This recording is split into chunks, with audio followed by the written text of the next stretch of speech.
విజయ్, అరే మీ అన్నయ్య కంటే ముందు వచ్చేసావంటే మీ అన్నయ్య కోరుకున్న మార్పు నీలో వచ్చేసిందనమాట. విజయ్, మీ అన్నయ్య చాలా అమాయకుడు. ప్రతిదానికి నిన్ను వెనకేసుకొచ్చి నిన్ను చెడగొడుతున్నానని మీ అన్నయ్య ఒకటే కోప్పడేవారు. ఇవాళ రాని చెప్తాను. మధు మధు మన విజయ్ ఎంత బుద్ధిమంతుడైపోయాడో చూసావా అని ఈ వదిన గారు ఈ మరిది గారు చూపిస్తుంది. లేదు ఇక అన్నయ్య ఎప్పటికీ రాలేడు. నా మీద కోపం వచ్చి మనకెవ్వరికీ కనిపించడంత దూరంగా వెళ్ళిపోయాడు. ఏ అబ్బాయి గారు అలిగి అలకపని పెక్కారా? అదంతా ఏం కుదరదు. ముక్కు పట్టుకు లాక్కొచ్చి 3 ముళ్ళు వేయించుకుని తొందరగా మీ ఇంటికి నీకు వదిన గారిగా వచ్చేస్తాను. విజయ్, రాత్రి మాకు పెళ్ళైనట్టు నువ్వు వదినా వదినా అని అల్లరి చేస్తున్నట్టు కలొచ్చింది తెలుసా? వదినా, ఇక నువ్వు నాకు వదినవు కాలేవు. నాకు అదృష్టం లేదు. నీకు అన్నయ్యకు మధ్య అంతులేని అగాధాన్ని కల్పించాను. నీ నుంచి అన్నయ్యను దూరం చేసినందుకు నన్ను క్షమించదునా. అయ్యో పిచ్చి విజయ్, ఎందుకలా చిన్నపిల్లలాగా ఏడుస్తావు?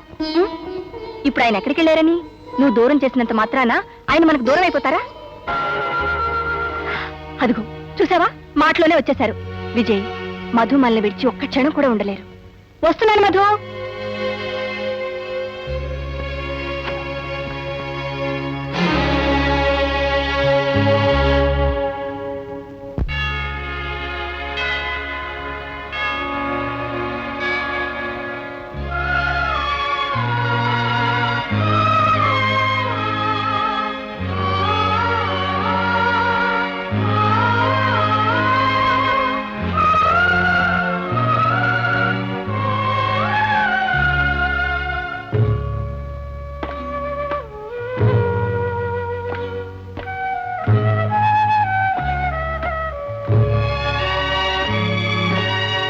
జీవితం అన్న మాట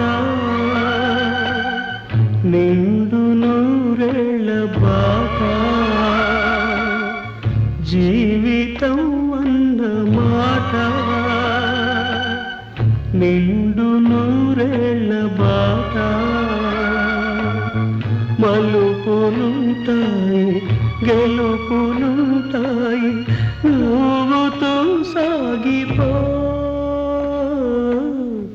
జీవితం అన్న మాట నిండు నూరేళ్ల బాట.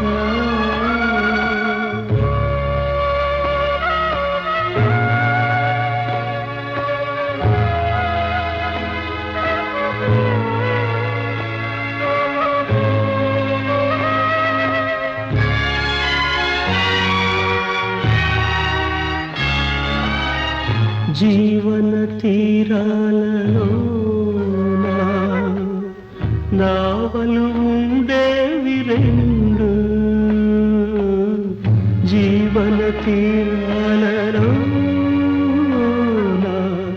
నావలు ఉండేవి రెండు. తరలెను ఒక నావ, మిగిలెను ఒక నావ. తరలెను ఒక నావ, మిగిలెను ఒక నావ. కన్నీటి సెలయేటిలో జీవితం అన్న మాట నిండు నూరేళ్ల బాట.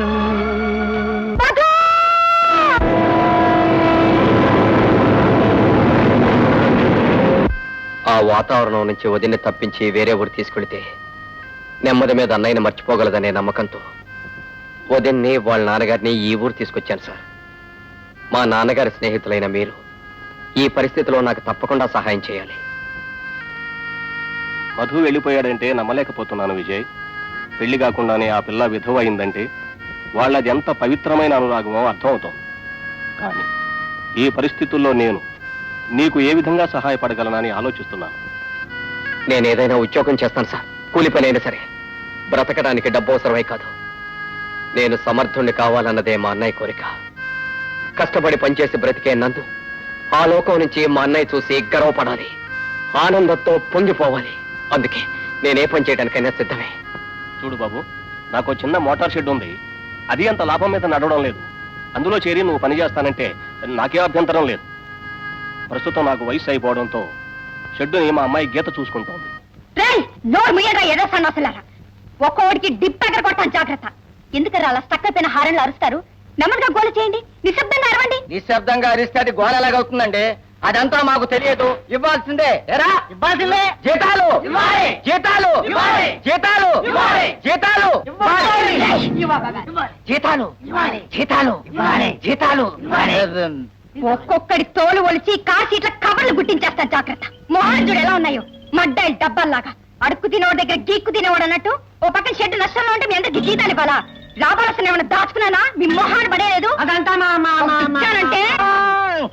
అదంతా మాకు తెలియదని వీడి ఉద్దేశం. అది నిజంగానే మాకు తెలియదు.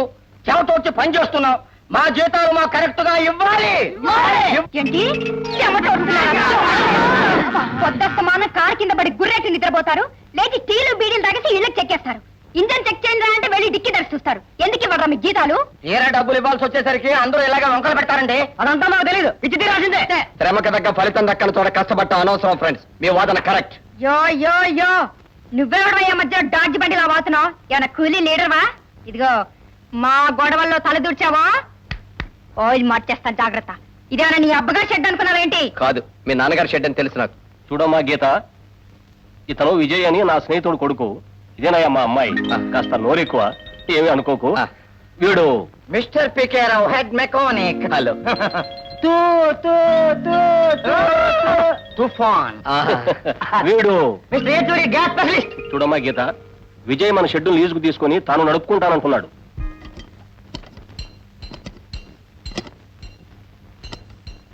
గురు గురు గురు రా గురు. నువ్వు అర్జెంటుగా జేబులోకి చేయిపోనిచ్చి ఎంత ఉంటే అంత నా జేబులోకి తోసే గురు. నేను అర్జెంటుగా రెక్కలు కట్టుకుని ఈ ఊరు విడిచిపెట్టి వెళ్ళిపోవాలి. ఎందుకు? ఈ ఊరు విడిచిపెట్టి వెళ్ళకపోతే ఈ లోకాన్నే విడిచిపెట్టి పోవాల్సి ఉంటుంది గురు. ఆ కారు దొంగ రాకాకెళ్ళాడు. పొరపాటున వాడికి వ్యతిరేకంగా కోర్టులో సాక్ష్యం చెప్పాను. నా దురదృష్టం కొద్దీ ఇవాళే వాడు జైలు నుంచి రిలీజ్ అయి వస్తున్నాడు. డైరెక్ట్ గా నా దగ్గరికే వస్తాడు గురు. నన్ను చిన్న చిన్న ముక్కల కింద తరిగి పప్పు నూనెలో వేసి దోసకాయ పట్టినట్టు పట్టి ఓ జాడీలో పెట్టి డ్రింక్ లో రోజుకో ముక్క చప్పును నంచుకుని తినేస్తాడు గురు. గురు గురు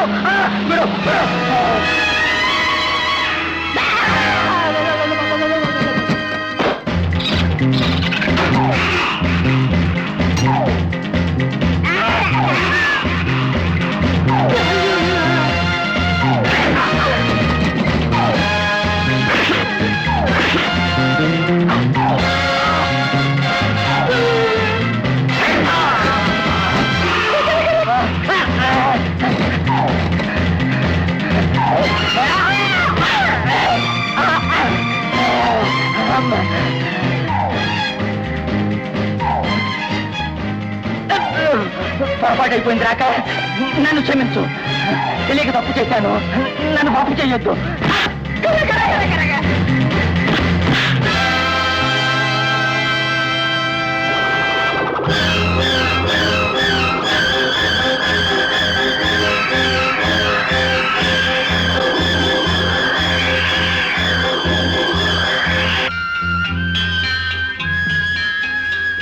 సార్, ఏమన్నా ఎక్స్ట్రా టికెట్లు ఉన్నాయండి? సారీ బ్రదర్, నా దగ్గర టికెట్ లేదు.